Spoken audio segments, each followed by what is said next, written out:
లో ఆక్సిజన్ లెవెల్ని 2 రకాలుగా ఇంక్రీజ్ చేయొచ్చు.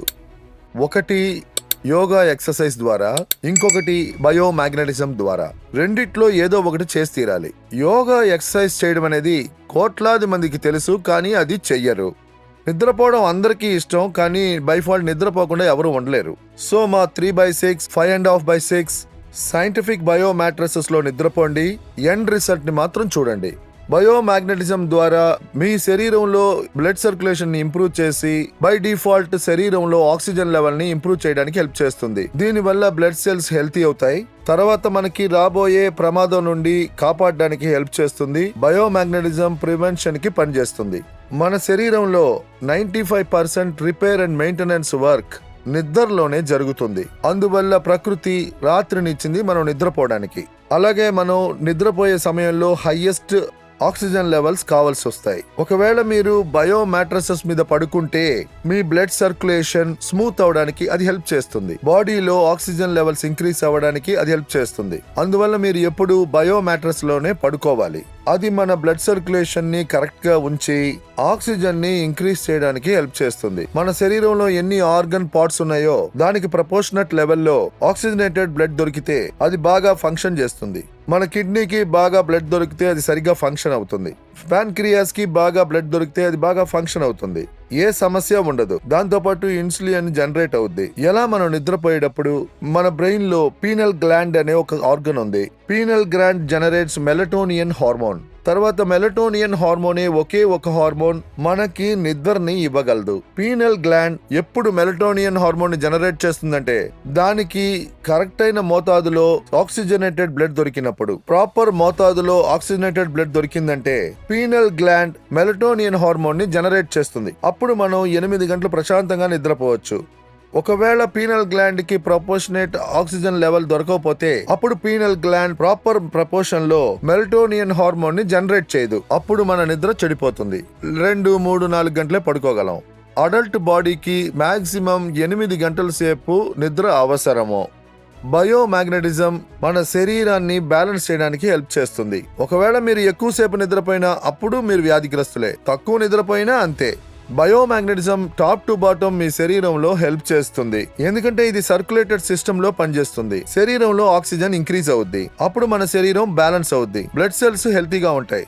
మన శరీరంలో నేచురల్ గానే సెల్ఫ్ హీలింగ్ కెపాసిటీ ఇచ్చింది. ఫర్ ఎగ్జాంపుల్ ఒకటి చెప్తాను.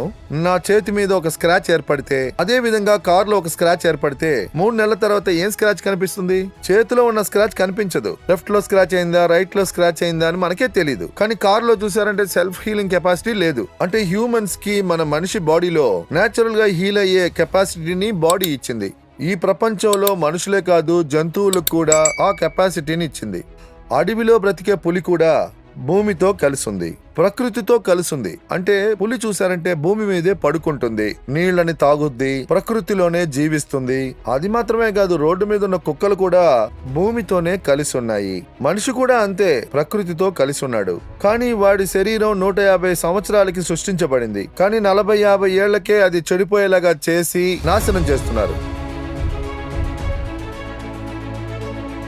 మిత్రులారా, ఇండియా డయాబెటీస్ కి క్యాపిటల్ అయింది. ప్రపంచంలోనే డయాబెటీస్ పేషెంట్స్ ఎక్కువగా ఇండియాలో ఉన్నారు. ఎందుకంటే దురదృష్టవశాత్తు మన ఫుడ్ కార్బోహైడ్రేటెడ్ ఫుడ్ ని మీరు వెజ్ గానీ నాన్ వెజ్ గానీ ఏది తీసుకున్నా 2.5 గంటల్లో అది ఫ్యాటీ యాసిడ్ గా కన్వర్ట్ అయ్యి అది గ్లూకోజ్ గా కన్వర్ట్ అవుతుంది. దాన్ని నాశనం చేసే పని ఇన్సులిన్ ది. ఇన్సులిన్ మీ శరీరంలో డిసాల్వ్ ఆక్సిజన్ వల్ల ఫ్యాటీ యాసిడ్ తర్వాత గ్లూకోజ్ ని మండించి ఎనర్జీగా కన్వర్ట్ చేస్తుంది. కానీ ఈ రోజు మన బ్లడ్ సర్క్యులేషన్ డిస్టర్బ్ అయినందువల్ల ఇన్సులిన్ ప్రాపర్ ప్రపోర్షన్ లో గ్లూకోజ్ ని బర్న్ చేయలేకపోయింది. ఇప్పుడు మీరు బర్న్ చేశారు, ఒక పక్క గ్లూకోజ్ జనరేట్ అవుతుంది, ఇంకో పక్క ఇన్సులిన్ జనరేట్ అయింది. కానీ ఒకవేళ మీ బాడీలో డిసాల్వ్ ఆక్సిజన్ కొరత ఏర్పడితే అప్పుడు ఇన్సులిన్ గ్లూకోజ్ ని బర్న్ చేయలేదు. అవి కొంచెంగా బర్న్ చేస్తుంది, బర్న్ చేయదు, అలా చేస్తూనే ఉంటుంది. దీనివల్ల మీ శరీరంలో గ్లూకోజ్ పెరుగుతూనే ఉంటుంది. తర్వాత డయాబెటీస్ అనే భయంకరమైన వ్యాధి మీ శరీరంలో ఏర్పడుద్ది. డయాబెటీస్ యాక్చువల్ గా క్యాన్సర్ కన్నా దారుణమైనది. డయాబెటీస్ మీ లోపలే ఉండి మిమ్మల్ని బోలుగా మారుస్తుంది, మీ శరీరాన్ని దొలిచేస్తుంది. డయాబెటీస్ వల్ల 40 నుండి 45 ఆర్గన్స్ చెడిపోయి చనిపోతూ ఉంటారు. దానికి ఒక ప్రాక్టికల్ డెమాన్స్ట్రేషన్ చూపిస్తా. ఇన్సులిన్, గ్లూకోజ్ తర్వాత ఆక్సిజన్ ముఖ్యత్వం ఏంటో చూపిస్తాను. ఇక్కడ టేబుల్ మీద నేను ఒక క్యాండిల్ ఉంచాను.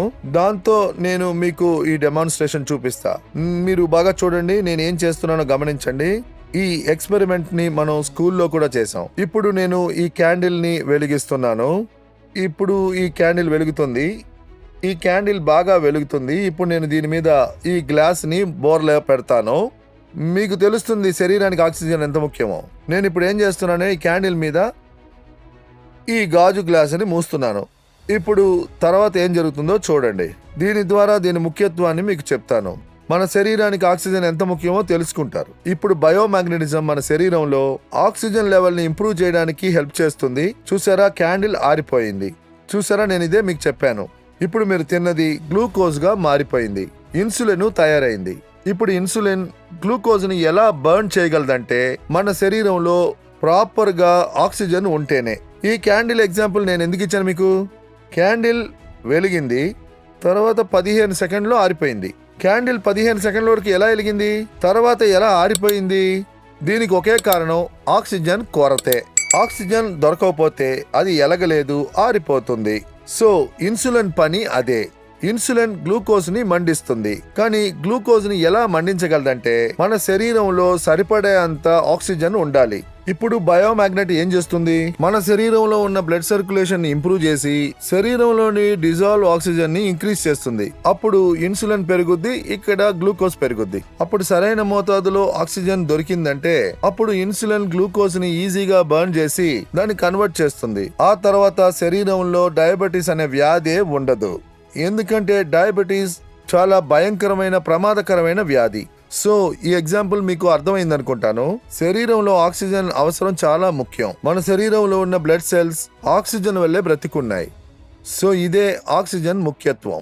మ్యాగ్నెట్ అంటే బయోమాగ్నెట్ మన ఆక్సిజన్ లెవెల్ ని ఇంక్రీజ్ చేస్తుంది. ఇంకా డీటెయిల్ గా మనం డయాబెటీస్ గురించి తెలుసుకుందాం. డయాబెటీస్ రూట్ కాజ్ ఏంటి, డయాబెటీస్ ఎలా వస్తుంది, దాని గురించి మనం ఇంకా అధికంగా ఇన్ఫర్మేషన్ తెలుసుకుందాం. డయాబెటీస్ సూపర్ స్పెషలిస్ట్ డాక్టర్ ఈ రోజు మనతో కలిసి ఉన్నారు. ఇండియా డయాబెటిక్ క్యాపిటల్ గా మారిపోయింది. ఈ రోజు మనం ఇది తెలుసుకుందాం. Hyper tension patients, diabetic patients ఉంటారు. వాళ్ళల్లో అలసట ఉంటుంది. ఆ అలసట ఎందువల్ల ఏర్పడుతుందంటే వాళ్ళ యొక్క క్యాపిలరీస్, వాళ్ళ యొక్క వెయిన్స్, వాళ్ళల్లో ఆర్టరీస్ ఉంటుంది, అందులో బ్లాక్స్ ఉంటాయి. అంటే అవి కాస్త నేరో అయిపోతాయి. అందువల్ల వాటికి చేరవలసిన బ్లడ్ సప్లై కాస్త తగ్గిపోతుంది. తర్వాత ఆ సప్లై ద్వారానే ఆర్గన్స్ కి బ్లడ్ వెళ్తుంది. హార్ట్ కి, లంగ్స్ వైపు, కిడ్నీ వైపు, అలాగే మజిల్స్ కి. సో అది తగ్గిపోవటం వల్ల ఆ ఆర్గన్ యొక్క ఫంక్షన్ చాలా వరకు తగ్గిపోతుంది. అప్పుడు మనిషికి అలసట ఏర్పడుతుంది.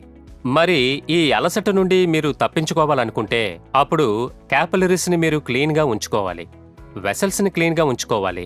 అలాగే ఏ ఒక్క ఆర్గన్ అయినా పనిచేయడానికి ఆక్సిజన్ కావాలి, అలాగే ఫ్యూయల్ కావాలి. So oxygen is the fuel. మరి అది గనక మీకు దొరకపోతే ఆర్గన్ పనిచేయదు. మరి ఈ విధంగా డయాబెటీస్, అలాగే ఇంక్రీస్ అయిన ఇన్సులిన్,